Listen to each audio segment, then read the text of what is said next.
Nous en sommes à la dernière communication. Alors là, nous avons John Bell de Cambridge, professeur John Bell, qui va nous parler de nouveau dans une perspective comparative du droit administratif, construction du droit administratif en France et en Angleterre. Je rappelle que John Bell a depuis très longtemps fait une œuvre comparative, au-delà d'ailleurs seulement de l'Angleterre et de la France, notamment dans le cadre du pouvoir judiciaire, qui est très importante. Et je le remercie d'autant plus, comme d'ailleurs Luigi Laquet, aussi de faire cette communication en français.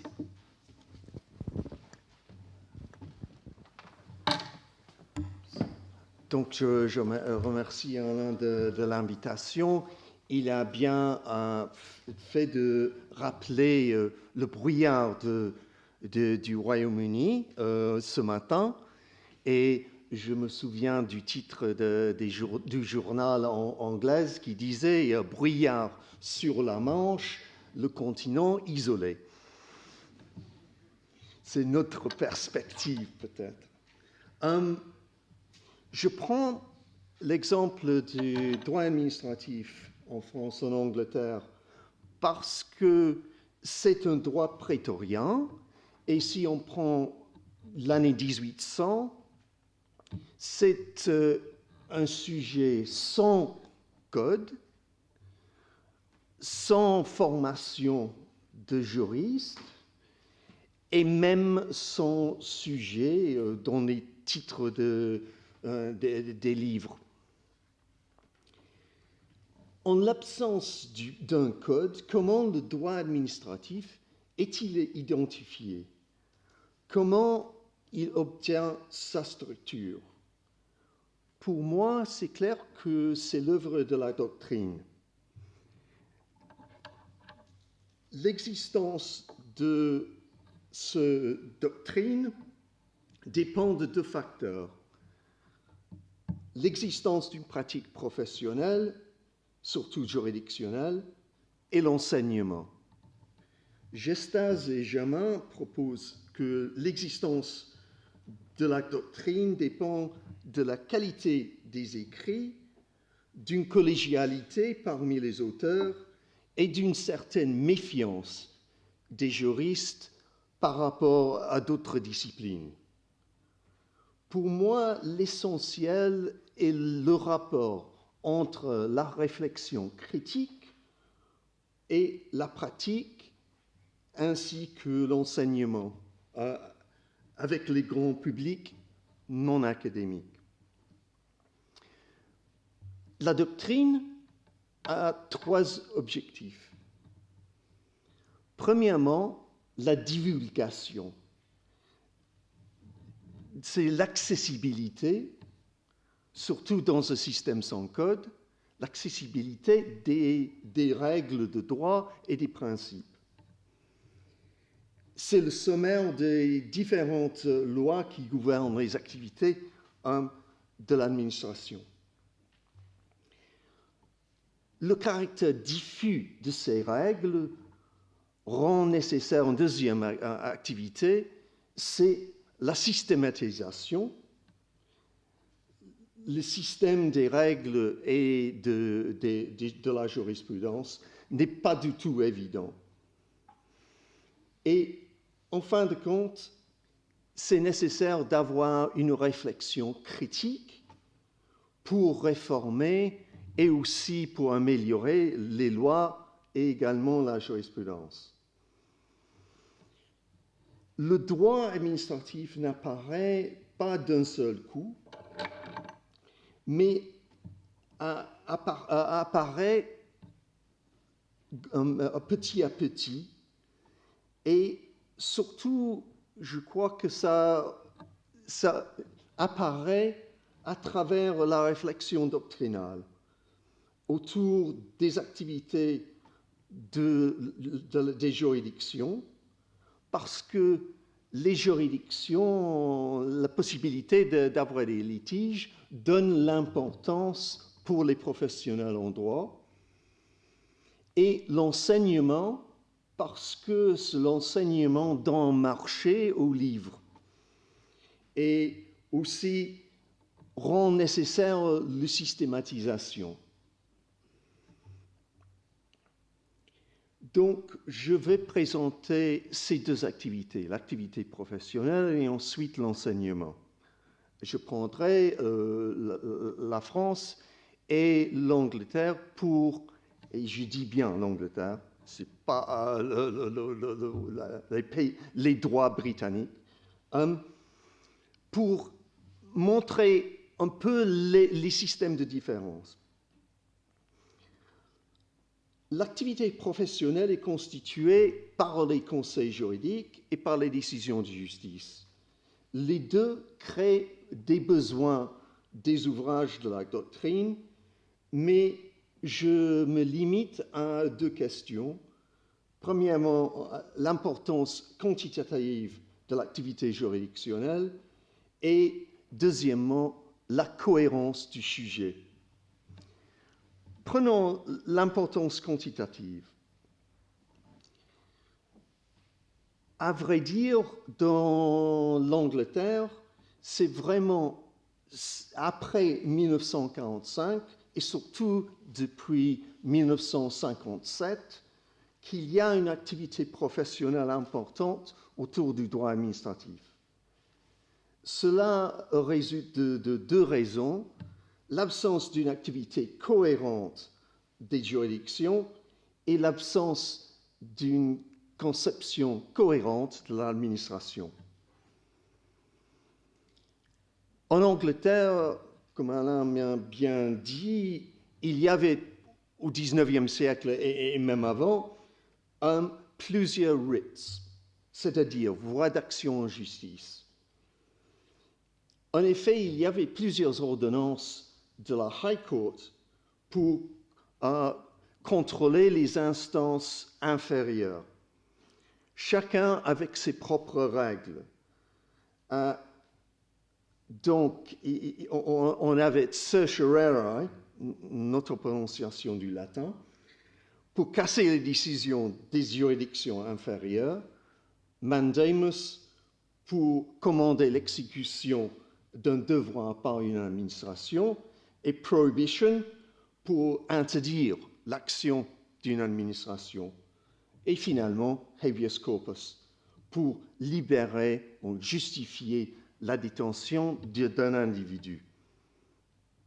Mais chaque de ces ordonnances avait ses propres règles et la technicité de chaque ordonnance donnait lieu à une littérature spécifique. Il y avait des ouvrages sur certiorari ou bien sur prerogative writs, mais il n'y avait pas de cohérence et les juristes, surtout les avocats, se plaignaient de l'incohérence des décisions de justice dans les différentes matières de prerogative writs. En plus, il y avait beaucoup de décisions des tribunals, les commissions, qui étaient fondées sur des règles tout à fait différentes. Donc, il n'y avait pas de cohérence. En ce qui concerne la notion de l'administration, l'Angleterre n'avait ni la notion de l'État, ni la notion de l'administration. On avait les ouvrages sur la couronne, mais les autres institutions faisaient partie des sujets de la couronne, y compris les collectivités locales, etc. Les personnes morales et physiques que nous reconnaissons aujourd'hui comme partie de l'administration ne se distinguaient pas tellement des autres sujets du roi.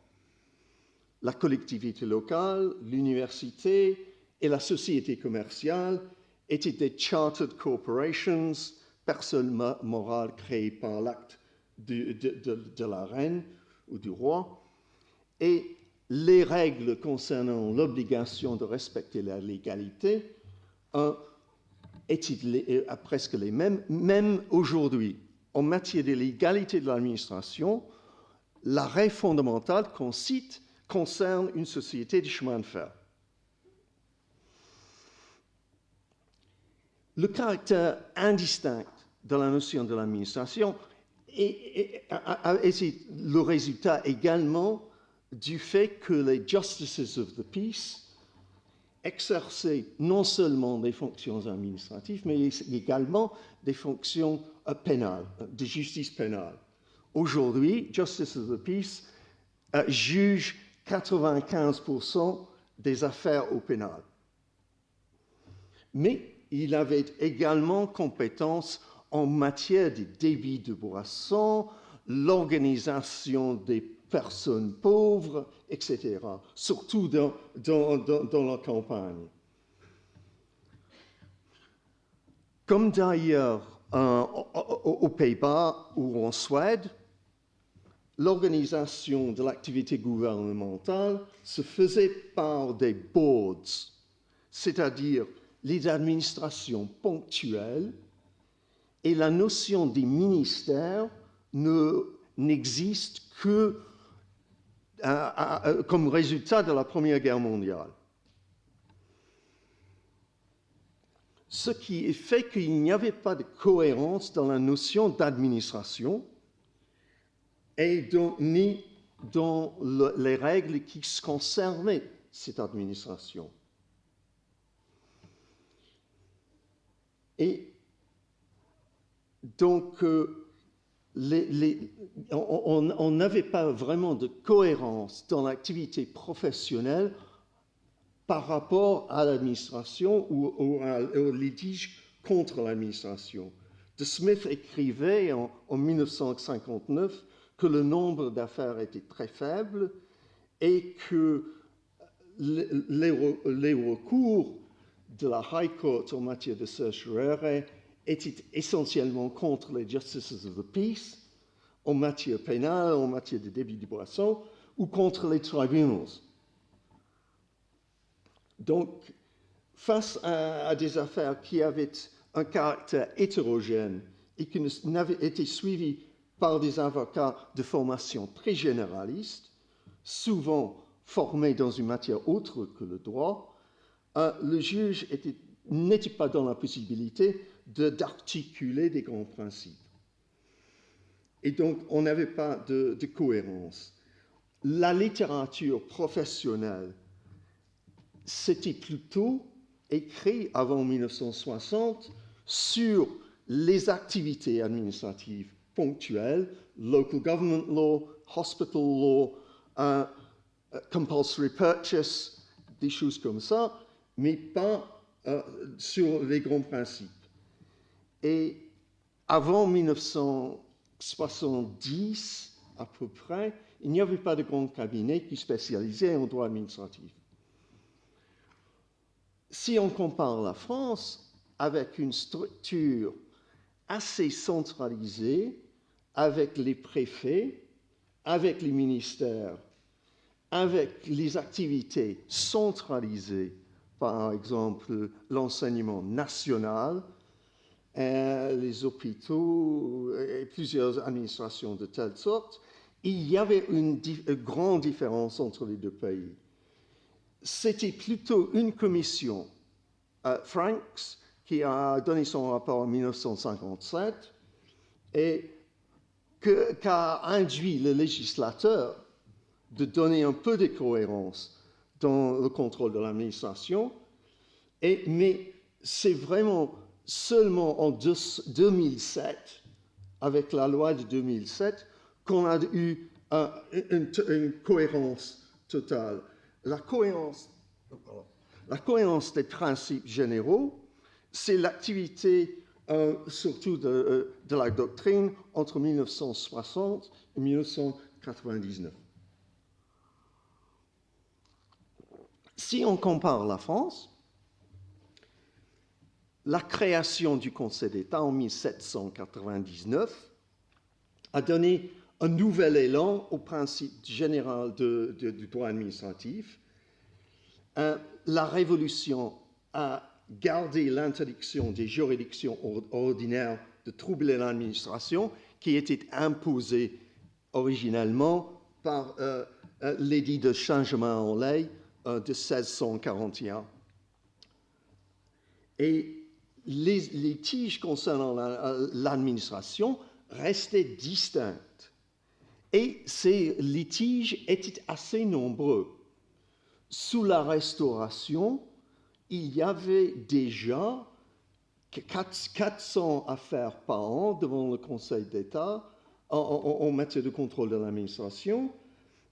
Sous le Second Empire, ce nombre a augmenté à 1000 affaires par an. Et vers 1890, jusqu'à la Première Guerre mondiale, le nombre passait à 4000 par an. Donc, important. Et l'obligation de motiver les décisions était bien établie, ce qui faisait qu'on avait besoin de divulguer ces informations sur la jurisprudence et sur les lois qui appliquaient à l'administration. Macquarel a encouragé la création du recueil des décisions du Conseil d'État en 1821 et il a publié déjà Éléments de jurisprudence administrative, collection de résumés du contentieux en 1818.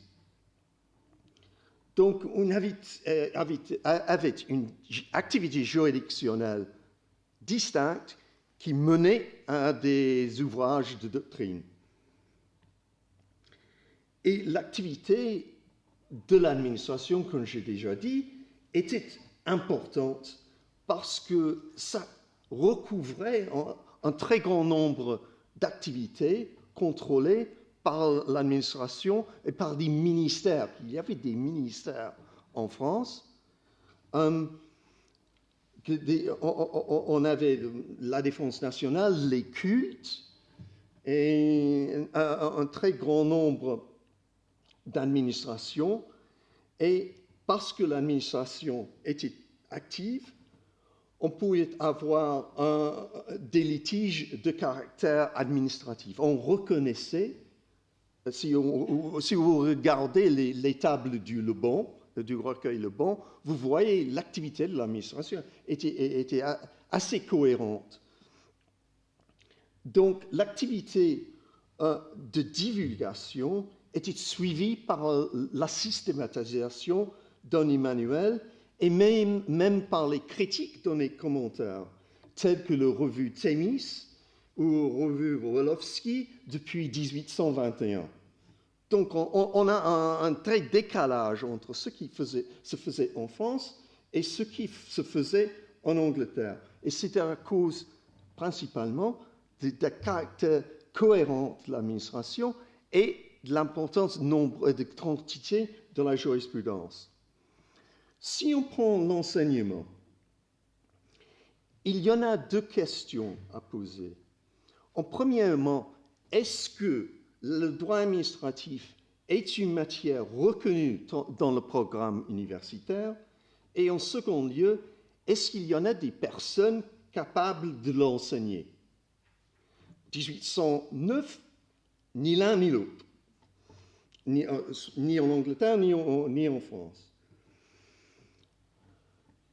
En France, l'enseignement universitaire du droit français devenait courant depuis l'ordonnance de Saint-Germain-en-Laye de 1689.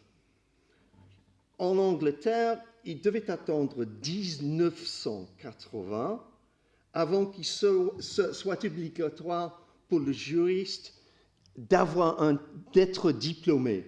Mais il ne peut pas être diplômé en droit.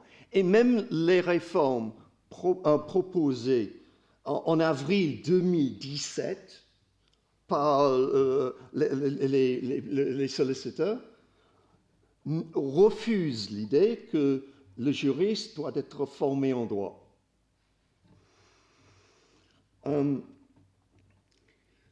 Donc, sans l'obligation de formation en droit, l'activité des universités était assez faible en droit.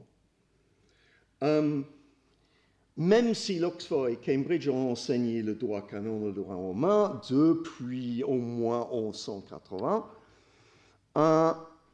l'enseignement en droit anglais universitaire ne date que de 1850 à peu près.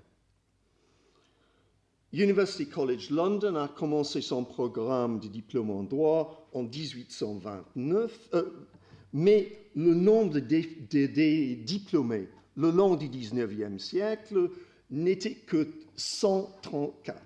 Ça veut dire à peu près 2 diplômés par an. Il n'y avait que 3 universités qui enseignaient le droit en 1870, c'est-à-dire Oxford, Cambridge et Londres, et même en 1935, il n'y avait que 1879 étudiants en droit dans l'ensemble du pays. L'examen pour l'entrée au barreau, la formation professionnelle au barreau, n'a commencé que 1872 et le programme des universités suivit beaucoup les matières qui étaient nécessaires pour entrer dans le barreau, parce qu'on donnait des exemptions depuis 1895. L'université ne formait que faiblement des juristes jusqu'aux années 1960. C'est le moment où 50% des sollicitateurs étaient formés dans les universités. Mais avant ça, ils n'étaient pas formés dans les universités. Ainsi, le marché pour les manuels, les traités, était assez faible. Et le nombre de cours était très faible. Par contre, en la France, il n'y avait pas de programme national. Chaque université pouvait choisir ses matières à enseigner. C'est toujours comme ça. Et c'était les professions qui exerçaient l'influence et les professions ne demandaient pas le droit administratif avant 1980.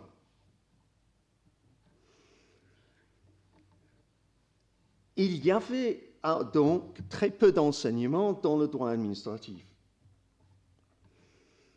Le droit administratif a presque pas enseigné dans les universités avant 1950. On avait des programmes en droit international, droit romain, philosophie du droit depuis le 19e siècle, mais le droit administratif était, par exemple à Cambridge, était introduit en 1949 en programme de master et à option pour les étudiants de licence, de bachelor, en 1975. Donc, c'était en 1938 que les professeurs de London School of Economics et de Cambridge ont écrit une plaidoirie dans le journal des professeurs de droit pour plaider que la nécessité d'enseigner le droit administratif pour la formation des étudiants.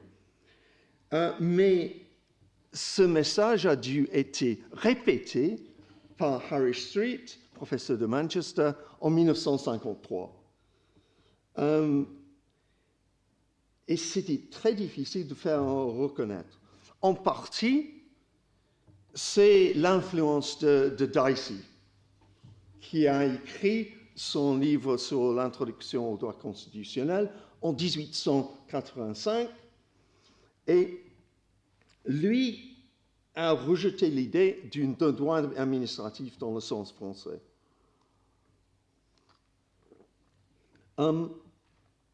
Et cette approche a bien marqué les professions. C'était plutôt les professeurs de sciences politiques après la Première Guerre mondiale, surtout William Robson, qui a montré l'importance de l'administration et ensuite montré l'importance de la nécessité d'un droit administratif. Et le premier traité juridique publié était de Pott en 1929. Pour lui, le droit administratif est composé de toutes les règles juridiques énoncées explicitement par les lois ou de manière implicite dans la prérogative du roi, qui ont pour objet l'exécution du droit public. Mais, à vrai dire, les ouvrages de droit administratif ne datent que des années, au début des années 50, surtout avec l'ouvrage de Griffiths et Street de 1952, et les deux grands spécialistes de Smith en 1959 et de William Wade en 1961. Avant ça, ce n'était pas les professeurs qui écrivaient les bouquins, c'était des jeunes barristers qui voulaient gagner de l'argent et écrivaient des manuels assez ponctuels sur les sujets qui intéressaient les administrateurs surtout. Donc sur la santé, sur les hôpitaux, sur le gouvernement local, etc.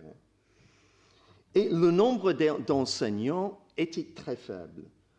Même en 1950, il n'y avait que 200 enseignants dans l'ensemble du droit, dans l'ensemble de l'Angleterre et du Pays de Galles. Et la plupart d'entre eux n'avaient qu'une formation professionnelle. Le doctorat en droit était introduit en 1917, importation des États-Unis, mais avant 1959, il n'y avait que 62 Britanniques qui avaient des doctorats dans l'ensemble des matières. Donc, on a très peu cette notion de réflexion. La réflexion vient des années 1980. Et l'autre élément, quelle est l'influence, on en parlait tout à l'heure de l'influence de l'extérieur, l'influence extérieure. Pour les gens qui écrivaient dans les années 1920, c'était la France.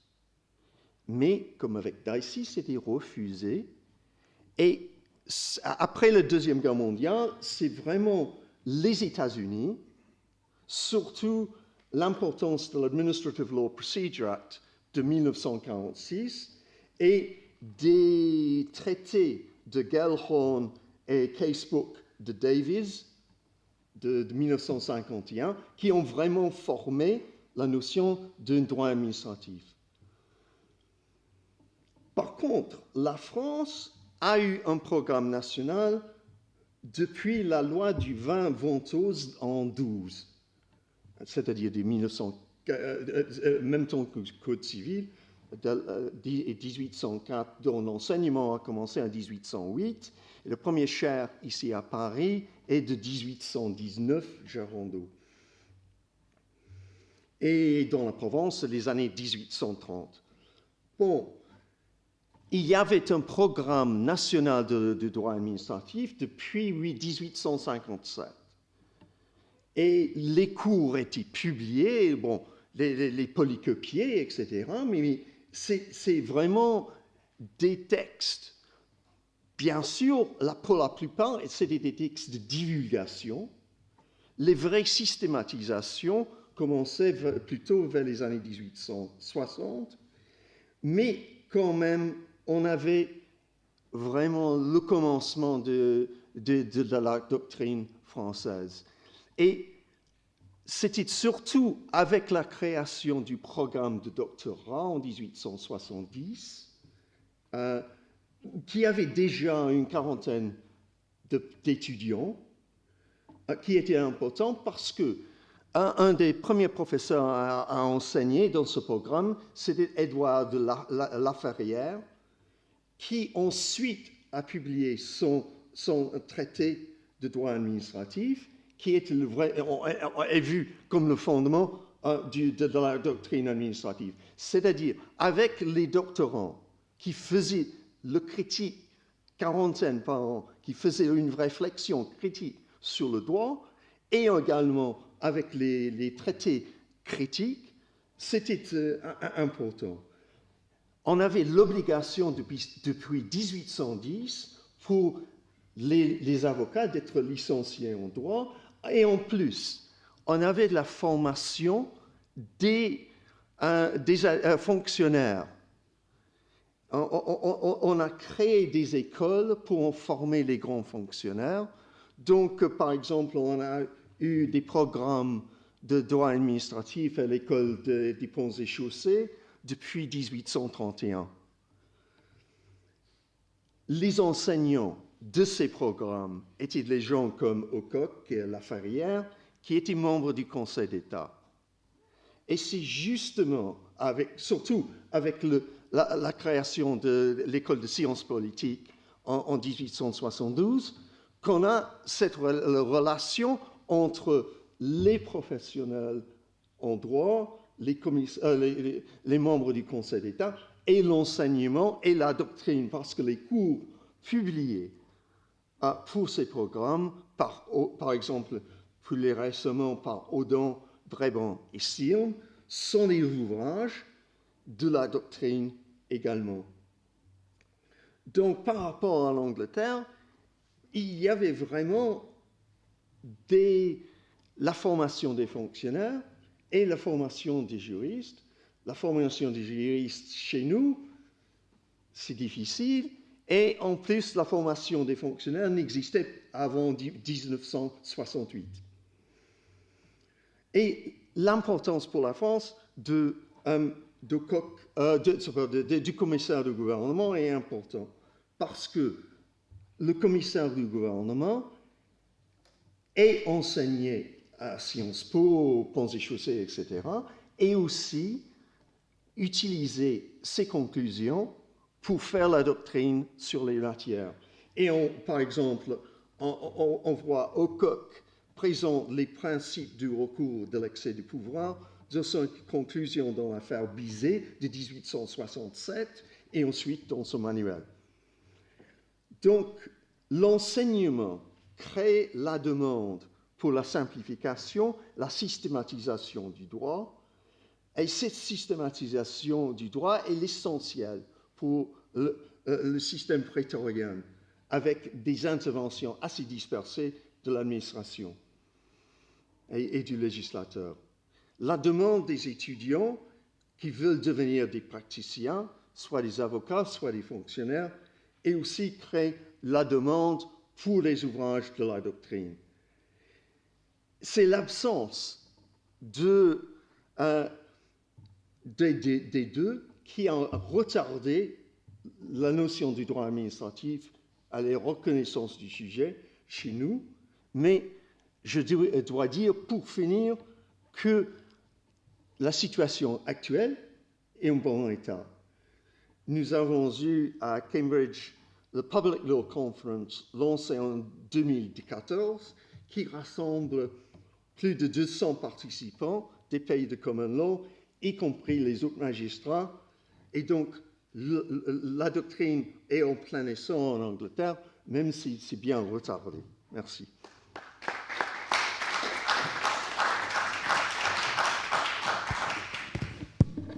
Merci beaucoup, John Bell, pour cette finale où on voit justement que des développements juridiques finalement très différents.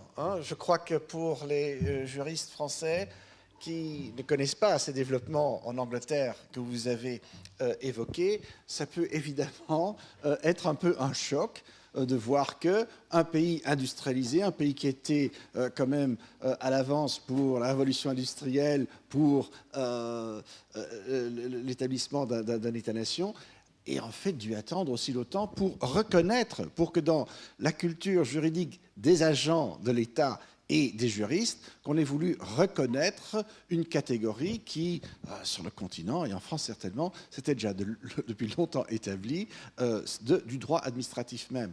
Alors, on en voit encore toujours, je crois, des conséquences jusqu'à nos jours, parce qu'évidemment, il y a la notion de droit administratif, mais il est aussi, je crois, vous me corrigerez, quand on cherche des équivalents des matières dans le droit administratif, ce qui est une matière, en fait, en Angleterre, c'est la judicial review. Et la judicial review est très importante. Alors, il y a un concept qui existe aussi en droit français ou en droit continental, mais il n'y a pas c'est pas une matière. C'est pas comme si on demande, par exemple, pour les bureaux d'avocats, on cherche des juristes qui se spécialisent en judicial review. C'est donc là aussi un autre aspect. Alors, un exemple que j'aime bien donner quand moi je donne cours à des étudiants, bon, ce sont des étudiants en droit belge, mais ça sera la même chose pour la France, qui montre un peu aussi comme jusqu'à nos jours, la culture est un peu différente. C'est une brochure officielle, je crois, qui est en fait rédigée pour les fonctionnaires, surtout les hauts fonctionnaires en Angleterre, et qui montre un peu bien tout l'esprit. Et je crois, mais là je peux me tromper, je crois que la première édition de cette brochure commence fin des années 60, début des années 70, et... des années 60. Et le titre de la brochure est tellement intéressant, c'est « The judge is looking over your shoulder ». Donc le juge regarde autour.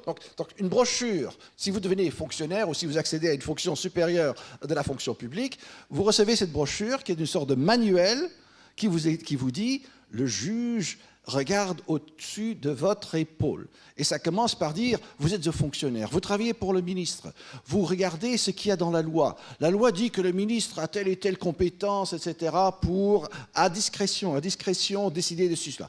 Vous estimez que vous êtes couvert. Et alors, il y a cette phrase, ça vaut vraiment la peine d'aller le lire, vous dites, ce n'est pas vrai. Et cette brochure doit vous aider pour vous prémunir contre des recours devant les juges. Mais donc c'est intéressant parce que ça reste dans la manière de penser, dans le créneau de pensée de la judicial review. Et judicial, on ne peut pas suffisamment le souligner, c'est les juridictions ordinaires. Hein, et que donc, en ce sorte, même tout ce pan de ce qu'on appellerait du droit administratif, mais qui est le judicial review, qui donc dans le sens anglais, qui permet donc de contester, d'avoir des recours contre des agents de la couronne donc la couronne ou les agents de la couronne, ça reste vu comme quand même dans une très ancienne tradition de la common law comme essentiellement quelque chose qui est une prérogative des juges de la common law qui finalement vont décider là-dessus. Donc ce n'est pas parce qu'il y a un droit administratif même de nos jours que ces anciennes distinctions et que cette très vieille traditions ont été complètement perdues.